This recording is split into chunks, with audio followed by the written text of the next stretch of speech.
Radio Flamme.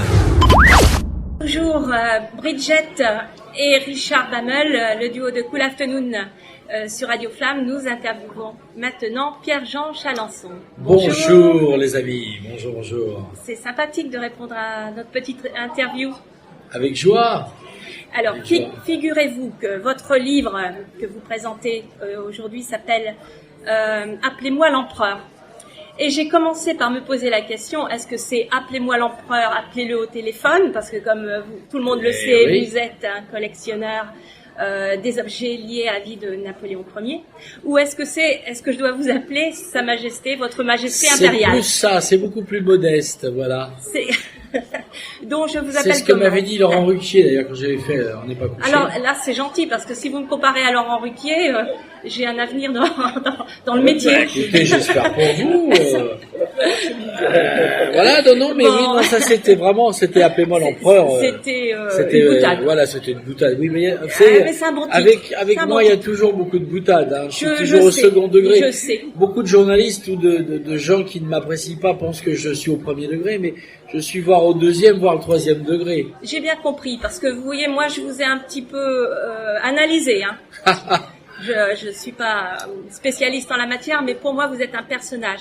Parce que vous avez un look, on vous reconnaît. Vous êtes médiatisé, donc tout le monde vous connaît, vous êtes célèbre. Il y a du bon, il y a du moins bon, hein, forcément. Ah, oui. Par contre, vous êtes un homme d'affaires. Vous avez un palais, le palais Viviane que vous faites visiter, avec un aspect quand même un peu insolite de dégustation, etc. à Paris. Bien sûr. C'est quand même une bonne idée. C'est unique. Je dois être un des seuls farfelus. Et ça fait partie de la visite de Paris insolite. J'ai beaucoup de gens de province, beaucoup de gens de Belgique, d'étrangers qui viennent au Palais Vivienne, effectivement.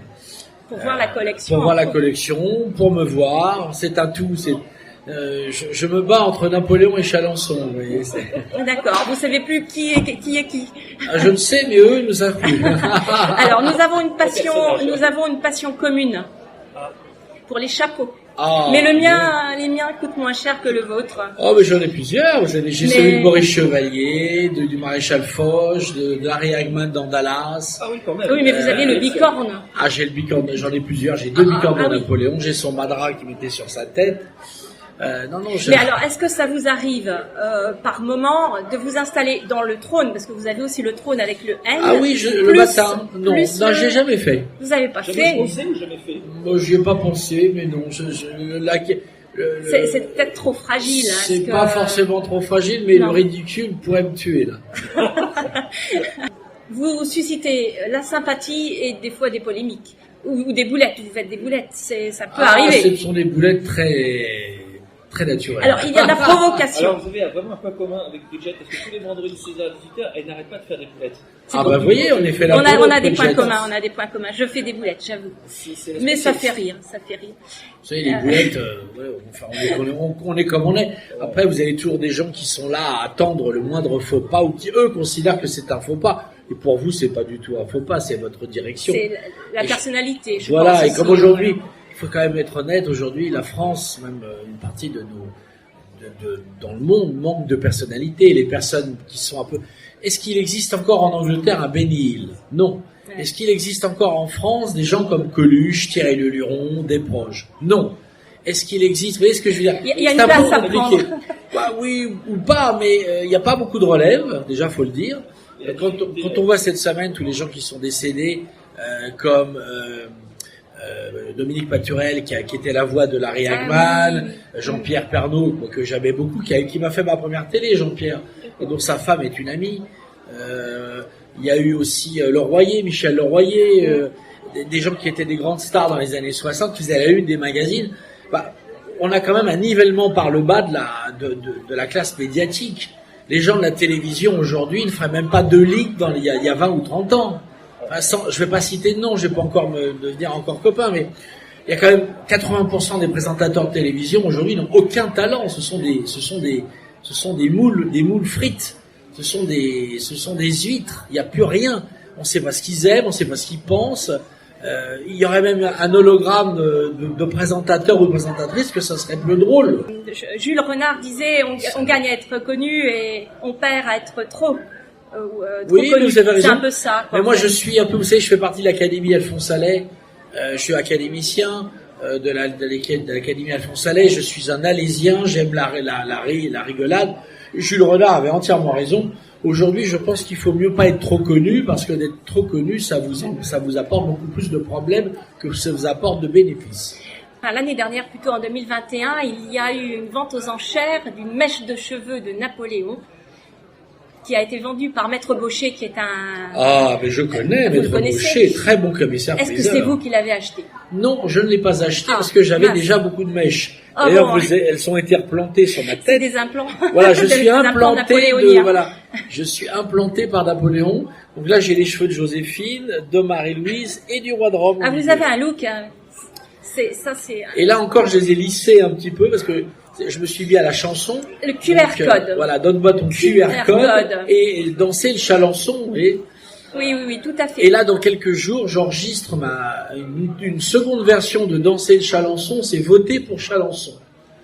Voter pour Chalençon. Même pas peur. Vous n'avez même pas peur. Mais non, mais il de faut prendre des coups, etc. Mais écoutez, je suis quand même extraordinaire. Enfin, j'avoue que je suis un peu mégalo, peut-être.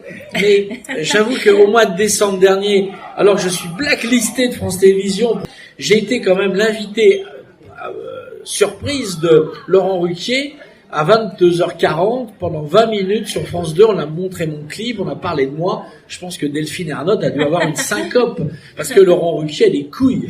Surtout que le texte de QR code est un peu... Ah bah il est un ça peu... joue sur la frontière. Ça joue sur la belle. Voilà. Bien entendu, donne-moi ton QR code. Chacun sa manière. Vous dites ce que vous pensez au travers des paroles de la chanson. Ah, totalement. Oui, voilà, totalement. on est d'accord. Pour revenir au livre, effectivement. Oui, c'est sur votre vie, c'est une autobiographie. C'est une autobiographie. J'en avais marre qu'à chaque fois les journalistes ou les gens me posent toujours la même question. Donc, j'ai écouté, je vais faire un livre et comme ça, vous aurez le bouquin. Donc, vous avez qu'à l'acheter ou je le referai.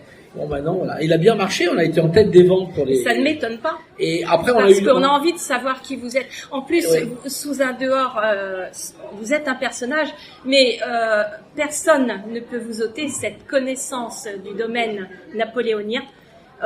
L'accumulation de pièces, parce que vous avez commencé très tôt. Très jeune, j'avais 9 ans, 10 ans. Mon père m'avait offert un scooter, j'ai vendu le scooter. Mais là, vous êtes fou. Vous vendez un scooter contre... Et j'ai d'ailleurs toujours pas le permis de conduire, je ne sais pas conduire, c'est de mon ami Loïc. Donc, contre quoi le scooter? Contre une lettre de Napoléon, l'annonce de la victoire de Iéna. Ça, personne ne fait ça. Ah, surtout à 15 ans.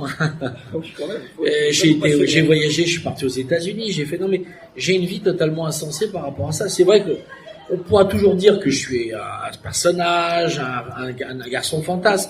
Mais en attendant, je suis quand même un des plus grands spécialistes de Napoléon. Ma collection a été vue par des millions de gens dans le monde entier. Je suis professeur honoris causa de X université.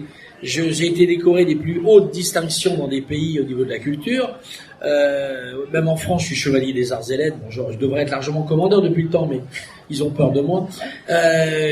Quand j'appelle un ministre de la Culture, ils sont là à me recevoir quasiment sous 72 heures ou 3 jours. Non, mais bon, d'ailleurs, si la France change de gouvernement, j'aurai peut-être des fonctions élyséennes. Mais alors, dans quel ministère?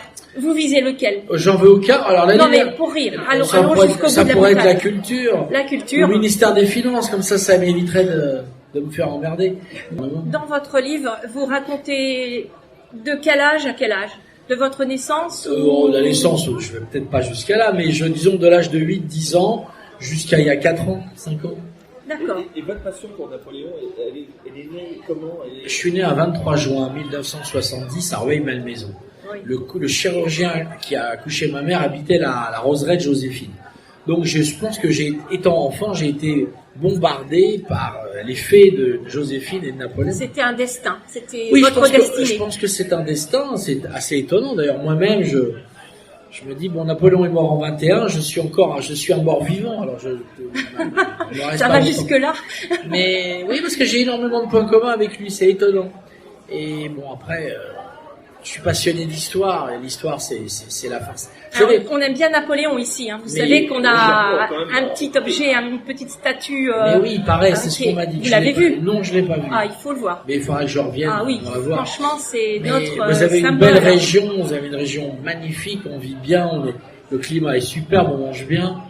et vous n'êtes pas si Merci, loin de Paris. merci. Et puis, Une visite je reviendrai au documentée, Pieux, ouais. peut-être dans un an, pour mon Bien. nouveau livre, voilà. Ah, donc du coup, vous nous offrez déjà une exclusivité, peut-être un deuxième livre. Oui, j'ai fait plusieurs livres d'histoire, mais là, ce sera un autre livre qui va s'appeler « Et maintenant, je vous dis merde ». Ah, bien choisi. ça promet. Voilà. Ça promet. Oui, parce que ça va raconter Ça- les 3 dernières années qui ont été quand même assez médiatiques, si je puis dire. Mouvementé. Mouvementé, j'espère, de CNN à la télévision russe, chinoise, on a parlé de mes dîners. Mais Mon il vaut éviction mieux à qu'on- France 2 qui a été quand même assez odieuse. Enfin, voilà. Il vaut mieux faire parler quand même de soi que d'être complètement... Ah, mais c'est ce que j'avais dit chez Cyril Hanouna il y a si on quelques parle pas mois. de vous, c'est que vous n'existez pas. Mais c'est quelque ça, part. j'avais dit à Cyril, tu sais, avant que les Bogdanov décèdent, je serais un peu comme les Bogdanov. Ils ont créé un monstre, maintenant le monstre va se développer, et dans 20 ans, je serai toujours là. Vraiment faire le buzz, essayer de faire le buzz aussi. Mais moi, je le fais naturellement. Et puis, ils font tellement de conneries que c'est tellement facile. Vous savez, j'ai un de mes amis qui m'a dit, tu es quelqu'un de terrible parce que il y a des garçons, il y a des hommes ou des femmes qui peuvent casser la gueule avec des coups de poing. Mais moi, rien qu'avec un mot ou avec avec une verve, je peux mettre KO des gens beaucoup plus forts que moi. Et ça, c'est une force. C'est Thierry Leluron, c'est des gens comme Coluche qui avaient cette force, c'est Sacha Guitry ou Charles Trenet. Et Jean-Claude Brialy, il y a quelques années, me disait, parce que nous étions très amis avec Jean-Claude, il me disait, tu es très beau, mais c'est merveilleux parce que tous ces gens que tu rencontres, eh bien, tu sais, un jour tu seras comme moi, tu seras le Jean-Claude Brialy des années 2020. Je me marrais, etc. Et maintenant, je retrouve sa voix. et à chaque une fois, bonne imitation. voilà, et à chaque fois que maintenant il y a des gens qui décèdent, etc., on m'appelle, on me dit, tu l'as connu, mais Nécrologie. je suis en fait le Jean-Claude Brialy des années 2020 ou 40. Donc voilà, ma destinée est faite. Voilà. Donc, en tout cas, ce sera, Merci beaucoup Pierre-Jean Merci Chalençon. à vous. C'était vraiment en un tout cas. plaisir de vous Appelez-moi accueillir. l'empereur. J'ai bien compris, Votre Majesté. De rien, Merci beaucoup. mademoiselle. Radio Flamme.